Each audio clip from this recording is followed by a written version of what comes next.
خب دوستان، ما این کاور رو تموم کردیم، فقط کفش مونده. بنابراین حالا برای اینکه این کف رو ببینیم چجوری باید بدوزیم الان بهتون میگم.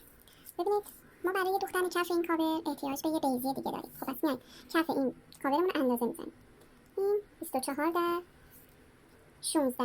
خب 24 منهای 16 میشه 8. 8 ما به علاوه 2 میکنیم میشه 10. خب پس نخ اولیه ما میشه 10. من نخمو اندازش گرفتم گذاشتم زیر چرخ. دیگه اینو میدونید دیگه. بعد الان یه بیضی بدوزیم که نخ اولیه‌اش 10 و طول و عرضش بعد اندازه این کفی بشه 24 در 16. فقط اون قسمت آخر که یه بندینک داره، من اون بندینک رو باید به شماها آموزش بدم. دیگه الان نکته خاصی نداره. من بیضی رو میدوزم، خواستم بندینکش رو بزنم، میام براتون یه فیلم دیگه میگیرم ببینید. دیگه یه سری کارا تکرار چیزایی که دوخته شده است. یعنی خودتون باید بدونید که وقتی الان یه بیضی برای این کف میخواد، سریع باید بیاین این کف رو اندازه بگیرین، طول و عرض و منهای هم کنید، بعد نخ اولیه‌تون رو به دست بیارین، شروع کنین به